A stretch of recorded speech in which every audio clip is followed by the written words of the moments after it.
بسم الله الحمد لله والصلاة والسلام على رسول الله وعلى آله وصحبه ومن والاه. محترم دوستو، انسان کو اللہ تعالیٰ نے مشقت کو پیدا کیا ہے. لقد خلقنا الانسان في كبد.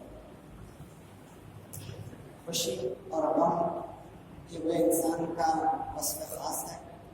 کبھی خوشی کبھی غم، کبھی ہمیں سمندر میں کبھی مد ہوتا ہے، کبھی جزر، کبھی جواب، کبھی ماٹا،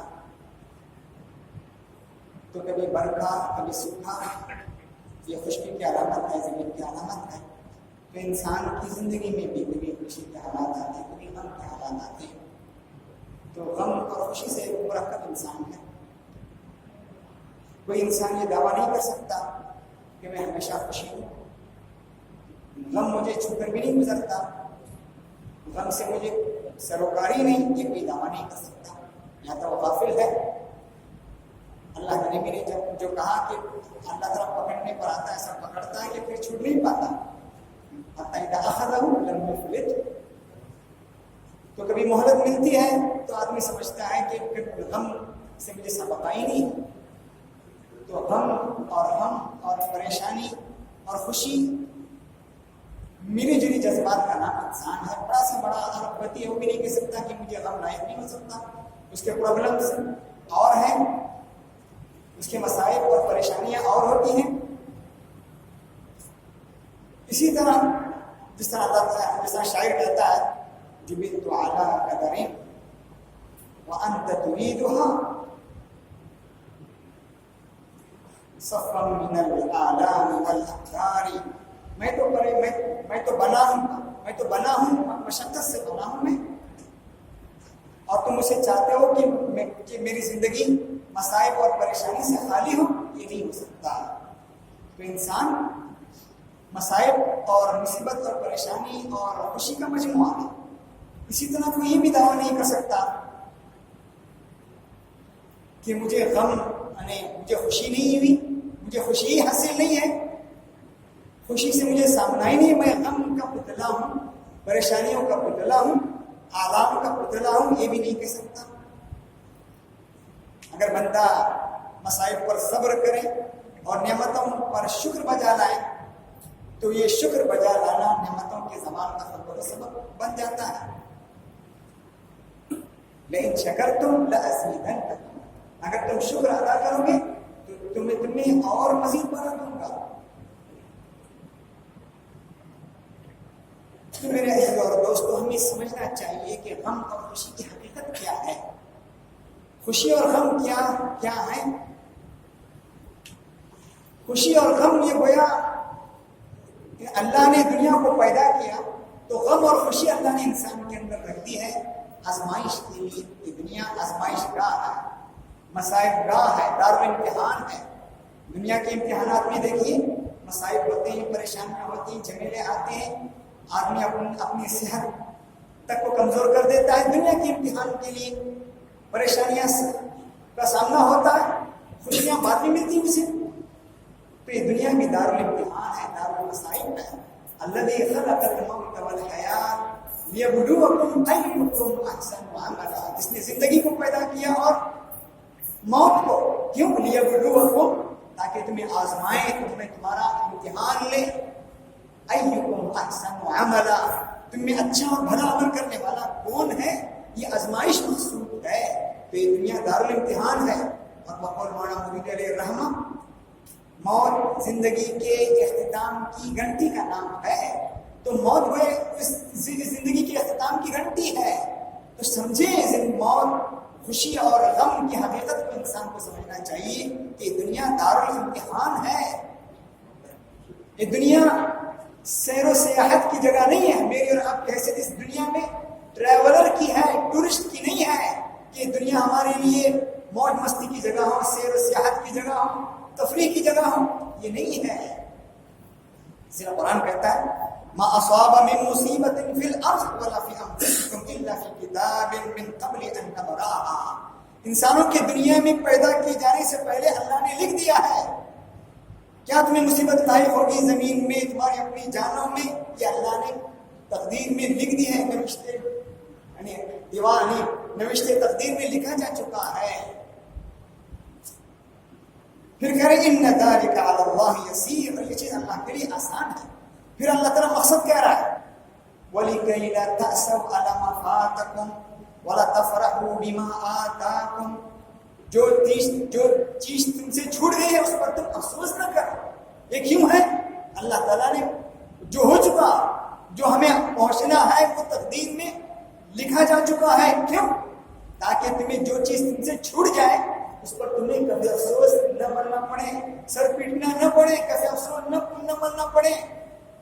تمہیں افسوس نہ ہو مجھ سے یہ چیز چھوٹ گئی، یہ چیز میں حاصل نہیں کر سکا، نہیں پا سکا. وَلَا تَفْرَحُوا بِمَا آتَاكُمْ، اور اللہ نے جو تمہیں جو چیز دی ہے اس پر تم مت اتراؤ، گھمنڈ نہ کرو. یہ اللہ کی عطا کردہ چیزیں ہیں. وَاللَّهُ لَا يُحِبُّ كُلَّ مُخْتَالٍ فَخُورٍ، اللہ تعالیٰ گھمنڈ کرنے والے اور اترانے والوں کو اللہ تعالیٰ پسند نہیں کرتا. اچھے اوصاف سے متصف انسان وہ ہے جو خوشی کو بھی اللہ کا، جو خوشی کی نسبت اللہ کی طرف کرے، جو مجھے بھلائی اور خوشی لائق ہوئی ہے اس کی نسبت اللہ کی طرف کرے، اور جو غم اور پریشانی اور مصائب لائق ہوئے اسے اس کی نسبت اپنی ذات کی طرف، اپنے نفس کی طرف کرے، اپنے گناہوں کی طرف. وما اصابکم من مصیبۃ فبما کسبت ایدیکم، جو مصائب اور پریشانیاں لاحق ہوتی ہیں اس کے اپنے کرتوت ہیں، اپنی کارستانیاں ہیں، اس کا اپنا کیا ہوا ہے. یہ چیز بھی ذہن میں رکھنا چاہیے. جس طرح کا یہ دنیا ٹھاٹ باٹ کی جگہ نہیں ہے، ہمیں یہاں ٹھاٹ باٹ رہنے کے لیے نہیں بھیجا گیا ہے. یہ دارالعمل ہے، وہ دارالجزا ہے. یہاں آسام مصائب اور پریشانیوں کے پہاڑ ٹوٹیں گے. یہ ہمیں اور اس پر ہمیں غور کرنا ہے. میرے عزیز اور دوستوں، مصائب اور آلام کے ساتھ کیسے ڈیل کی جائے، یہ طریقہ ہمیں اللہ کے رسول نے بتایا ہے. کچھ لوگ کہتے ہیں اللہ کے نبی صلی اللہ علیہ وسلم ہمیشہ غمگین رہتے تھے، ہمیشہ ہر وقت کان متواصل الاحزان. یہ ہے علامہ یوسف القرضاوی کہتے ہیں اس سلسلے میں کوئی صحیح حدیث ثابت نہیں ہے کہ اللہ کے نبی ہمیشہ غمگین رہتے ہوں، کوئی حدیث ثابت نہیں ہے. اور وہ کہتے ہیں محققین علماء کا کہنا یہ ہے کہ اللہ کے نبی پر خوشی کی بھی حالات آئے، غم کے بھی حالات آئے. قرآن خود کہتا ہے وَلَا تَهِنُوا وَلَا تَحْزَنُوا وَأَنْتُمُ الْأَعْلَوْنَ إِن كُنتُم مُؤْمِنِينَ. نہ غم کرو، نہ کمزور ہو جاؤ، نہ غم میں پڑو، نہ غم میں مبتلا ہو جاؤ، تم ہی سے بلند رہو گے اگر تم مومن ہو.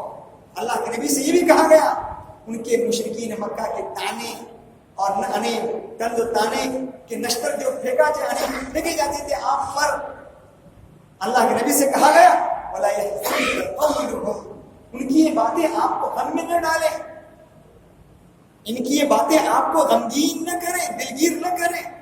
ان العزت للہ جمیعا، عزت اللہ ہی کے لیے ہے، سب بلندی اللہ ہی کے لیے ہے. وہ السمیع العلیم، وہ سننے والا اور جاننے والا ہے. اللہ کے نبی کا حال دیکھیے، غم میں آپ کا حال کیا تھا، غم کے حالات آئے، آپ نے اسے کیسے سول کیا، یہ ہمیں قرآن بتاتا ہے، یہ ہمیں حدیث بتاتی ہے. آپ صلی اللہ علیہ وسلم کا بیٹا ابراہیم کا انتقال ہوا، دودھ پیتا بچہ انتقال ہوا، تو آپ نے غم کا اظہار کیسے کیا؟ عموماً دیکھیے خوشی کے اور غم کے اظہار کے طریقے ہیں. آپ نے دیکھا ہوگا خوشی اور غم کے طریقے کے اظہار، ایموشن جو ہوتا ہے، فیلنگ اور ایموشن کے اظہار کے کچھ طریقے ہیں. غصے میں آتا ہے تو آدمی پٹاخے پھوڑتا ہے، ناچ گانا، رقص، شراب، کباب، سامنے والے کو تکلیف دینا. یہ خوشی میں آدمی اپنی خوشی کا اظہار آدمی کرتا ہے اس طرح. تو کیوں خوشی پر بریک نہیں لگایا جا سکتا، اس پر بن نہیں مانا جا سکتا، اس پر پشتے نہیں لگائے جا سکتے، اس کے مواقع اس کو دینے پڑتے ہیں. تو پٹاخوں کے ذریعے سے، گالی گلوچ کے ذریعے سے، موج مستی اور اس طرح کے اظہار کے ذریعے سے خوشی کا اظہار ہوتا ہے. غم کا اظہار ہوتا ہے. کسی نے گالی دی، تکلیف دی، ستایا، تو آدمی گالی گلوچ کے ذریعے سے اپنے غم کو ہلکا کرتا ہے. تو دیکھا آپ نے غم اور خوشی کے اظہار. پہلے زمانے میں کوئی مر جاتا، کوئی لیڈر کوئی مر جاتا بڑا خاندان کا، تو رونے والیوں کو بلایا جاتا تھا. رونے والیوں کو بلایا جاتا تھا، اور جس گھر میں جتنی رونے والیاں زیادہ ہوتی تھی وہ سب سے بڑا گھرانا ہے. وہ عورتیں اور گھر والے بھی روتے، وہ تو فطری روتے. اور کرائے پر جو لایا جاتا تھا جن کو، وہ اپنے بالوں کو کھولتے، سینے کو پیٹتے، ہنگامہ کرتے، چیختے، چلاتے. یہ اظہار ہوتا تھا. تو اللہ کے نبی نے غم کو کیسے سولنا ہے، کیسے حل کرنا ہے، طریقہ بتایا ہے. خوشی کے اظہار کا طریقہ بتایا ہے. کیا کہا اللہ کے نبی نے؟ ان العین لتدمع، آنکھ پرنم ہے، آنکھ آنسو بہا رہی ہے، آنکھوں سے جھڑیاں جاری ہیں. ان العین لتدمع وان القلب ليحزن، اور دل غمگین ہے. وان بفراقك يا ابراہیم لمحزونون، ابراہیم ہم آپ کی جدائی پر ہمیں افسوس ہے، غم ہو رہا ہے. ہمیں آپ کی جدائی پر افسوس اور غم ہے. وَلَنَقُولُ إِلَّا مَا يُرْضِي رَبَّنَا، مگر ہم وہی کہیں گے اس سے اللہ راضی ہوگا.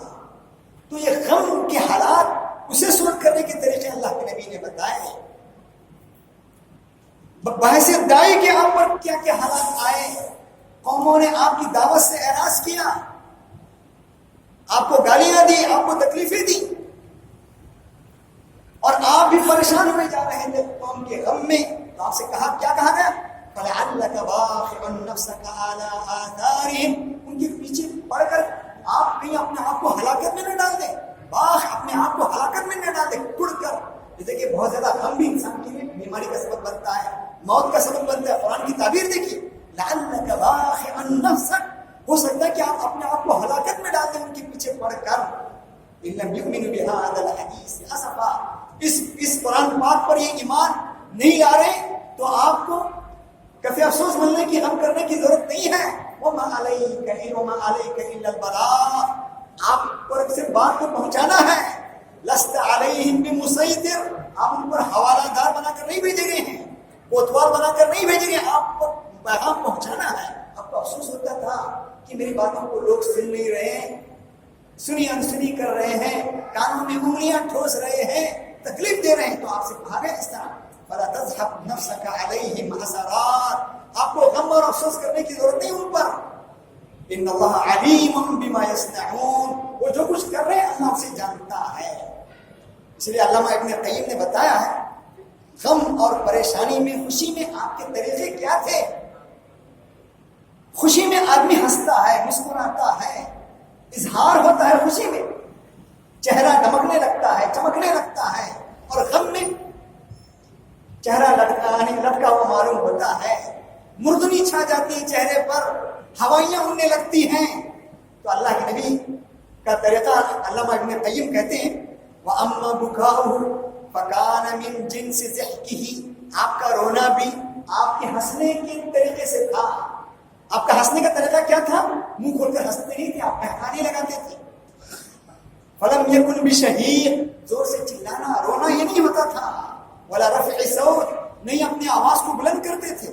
كَمَا لَمْ يَكُنْ ضِحْكُهُ بِقَهْقَهٍ، جس طرح کہ آپ کا ہنسنا، آپ کے خوشی کا اظہار قہقہ لگا کر نہیں ہوتا تھا. وَلَكِنْ كَانَتْ تَدْمَعُ عَيْنَاهُ، لیکن آپ کی آنکھوں سے آنسو جاری ہوتا تھا. کبھی ہنسی، کبھی خوشی کے آنسو ڈھلکتے ہیں، اور کبھی غم کے آنسو چھلکتے ہیں. تو یہ دونوں آنسو کی قسم ہے. تو معلوم ہوا کہ اللہ کے نبی کا طریقہ دیکھیے، خوشی اور غم میں آپ کا کیا طریقہ تھا.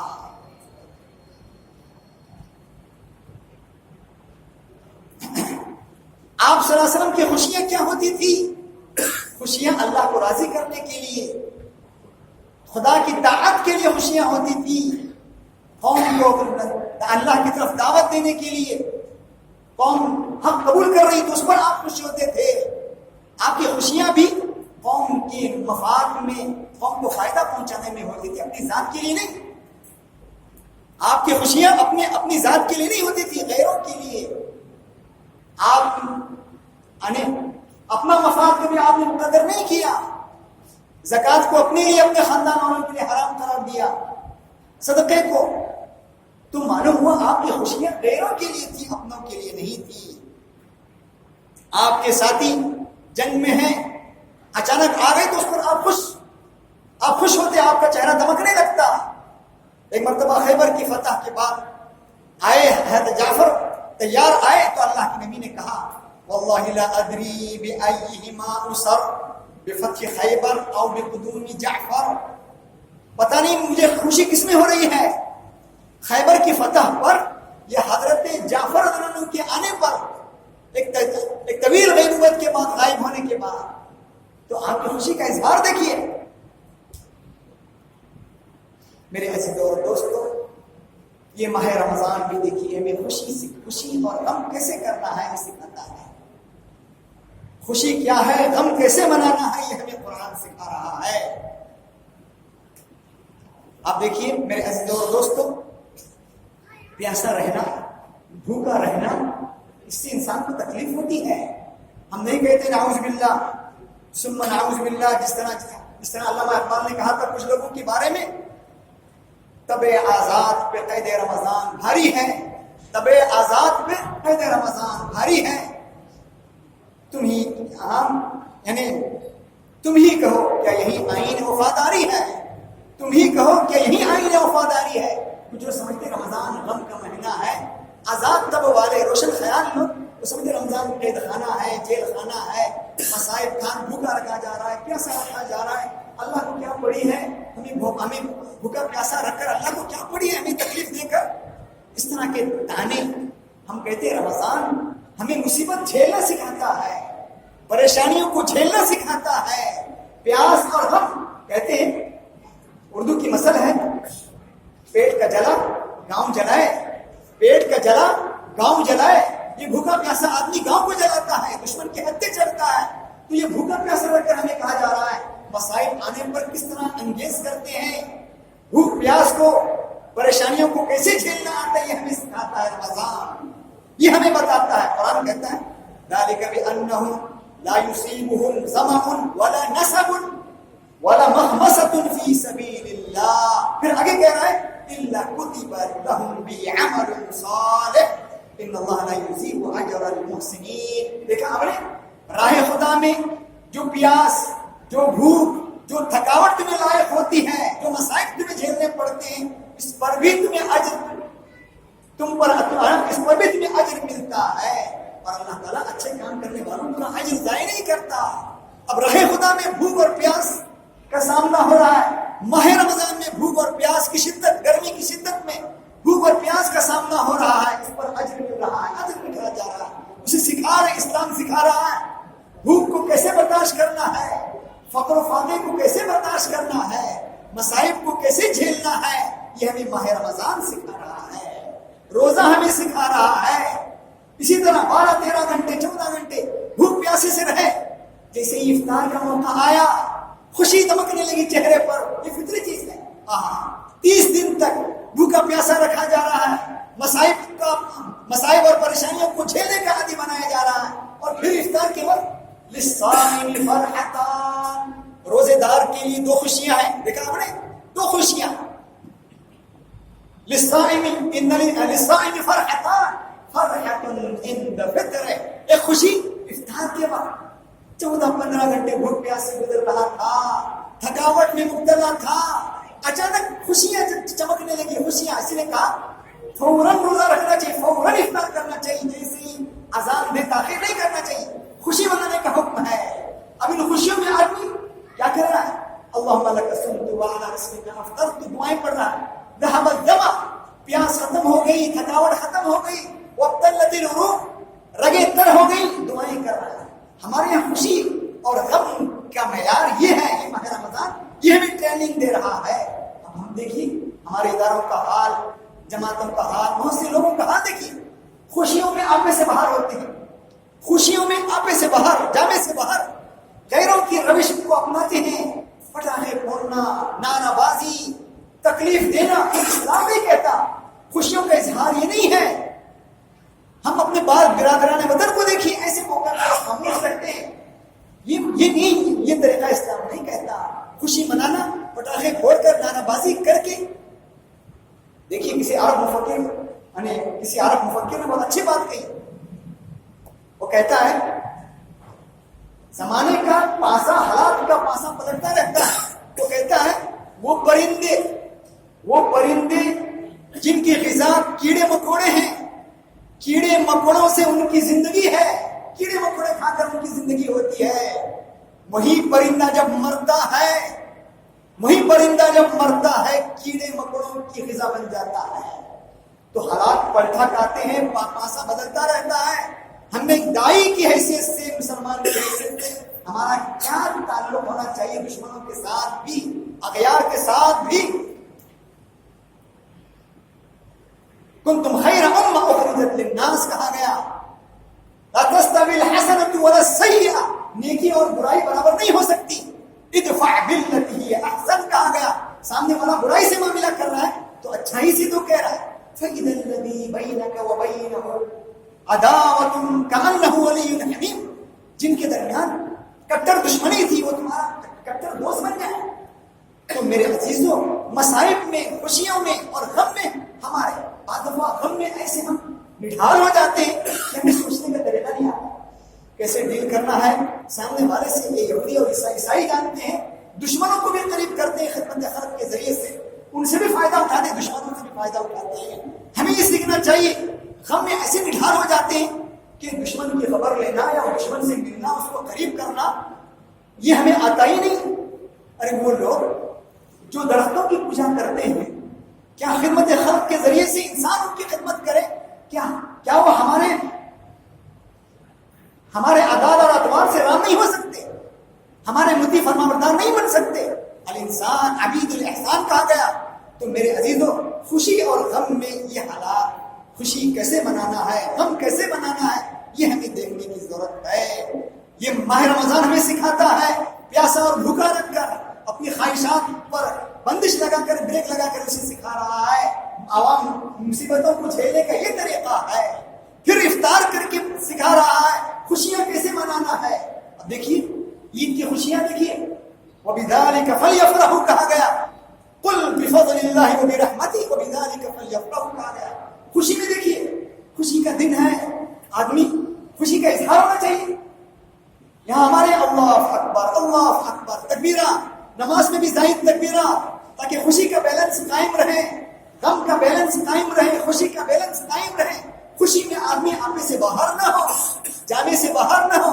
اس لیے حضرت عمر کہتے ہیں, کتنی بہترین بات کہتے ہیں, ہمیں مصیبت پر صبر کرنا تو آتا ہے, لیکن خوشیوں پر صبر شکر کرنا ہمیں نہیں آتا.